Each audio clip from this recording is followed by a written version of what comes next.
ရည်ကြီးရှာမှုသတင်းတစ်ခုကိုတင်ဆက်ပေးခြင်းပါတယ်ပထမသတင်းတစ်ပုဒ်အနေနဲ့ကတော့တန်လွင်မြေဟာစိုးရိမ်မှန်းထက်ကိုကျော်လာတာကြောင့်ဖန်မြို့ရဲ့နေမိုင်းတွေရဲ့အထိရေဝင်ရောက်မှုတွေရှိနေတယ်ဆိုတဲ့သတင်းကိုတင်ပြပေးခြင်းပါတယ်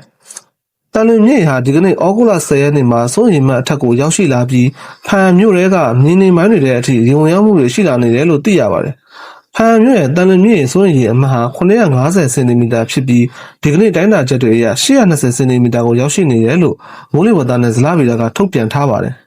ဒါအပြင်မိုးဆက်ရွာသွန်းနိုင်တာကြောင့်ရည်ရွယ်မှုတွေဆက်လက်ဖြစ်ပေါ်လာနိုင်ပြီးလက်ရှိမှာတန်လွင်မြစ်ကမ်းနားကနေရာတချို့နဲ့ဖန်မြို့မြေနီမရက်ကွက်တွေကိုရေရင်ဝင်ရောက်လာနေတယ်လို့ဒေသခံတွေကပြောပါတယ်။လက်ရှိမှာတန်လွင်မြစ်မြင့်တက်လာတာကြောင့်ဖန်မြို့ရဲ့အရေးပေါ်ရေဘေးကယ်ဆယ်ရေးလုပ်ငန်းစဉ်တွေကိုပြည်내အစိုးရကဦးစီးဆောင်ရွက်နေပြီးရေဝင်ရောက်လာပါကပြည်သူတွေအရေးပေါ်ရွှေ့ပြောင်းနိုင်မှုရေဘေးကယ်ဆယ်ရေးစခန်း29ခုထိဖွင့်လှစ်ထားရှိဖို့စီမံနေတယ်လို့တာဝန်ရှိသူတို့ကဆိုပါတယ်။ဒါအပြင်ဒီစခန်းတွေမှာရေဘေးသင့်ပြည်သူတွေအတွက်လိုအပ်တဲ့စားနပ်ရိက္ခာနဲ့ဆေးဝါးတို့ကိုလည်းစီမံထားရှိမယ်လို့သတင်းရရှိပါတယ်။ဒုတိယသတင်းတစ်ပုဒ်အနေနဲ့ကတော့မိုးတိထန်စွာရောက်သွန်းမှုကြောင့်ကလောချောင်းရေရှမ်းပြီးကလောမြို့တွင်ရေဝင်ရောက်မှုတွေရှိနေတယ်ဆိုတဲ့သတင်းကိုတင်ဆက်ပေးခြင်းပါတယ်။ရှမ်းပြည်နယ်တောင်ပိုင်းကလောမြို့နယ်အတွင်းမှာမိုးတိထန်စွာရောက်သွန်းခဲ့တာကြောင့်တောင်ကျရေတွေစီးဝင်လာပြီးကလောချောင်းရေရှမ်းကကလောမြို့အတွင်းကအနေမိုင်းရက်ကွက်တွေတဲ့အထိရေဝင်ရောက်မှုတွေရှိနေတယ်လို့သိရပါတယ်။ဒီကနေ့ဩဂုတ်လ10ရက်နေ့မှာအခုလိုကြီးကြီးရှမ်းမှုစတင်ဖြစ်ပွားလာခဲ့တာဖြစ်ပြီးလက်ရှိမှာကလောစေးပါဝင်ကလောမြို့နယ်တွေက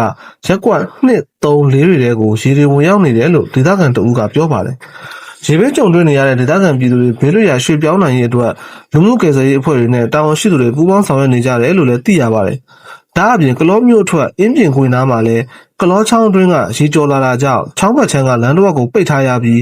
ရင်စင်းတက်လမ်းကြောင်းအဆင်ပြေချောမွေ့စေဖို့ရင်ထင်းရဲတွေကစီမံဆောင်ရွက်ပေးနေတယ်လို့ခရီးသွားပြည်သူတို့ကဆိုပါတယ်။လက်ရှိမှာကလောမြို့နယ်အတွင်းကအမြင့်မားရက်ကွက်နေသူတွေအနေနဲ့လည်းရင်ဝင်ရောက်လာတဲ့အခြေအနေကိုမစိုးရင်ရပေမဲ့မြေပြိုနိုင်တဲ့အနေအရှိနေတယ်လို့ဒေသခံတို့ကပြောပါတယ်။ပြီးခဲ့တဲ့နှစ်ကလည်းကလောမြို့နယ်အတွင်းမိုးတိထန်စွာရောက်သွန်းခဲ့တာကြောင့်ရေကြီးမှုနဲ့မြေပြိုမှုတွေရင်ဆိုင်ခဲ့ရပြီးလူတို့အသက်ဆုံးရှုံးခဲ့မှုတယ်လို့သတင်းရရှိပါတယ်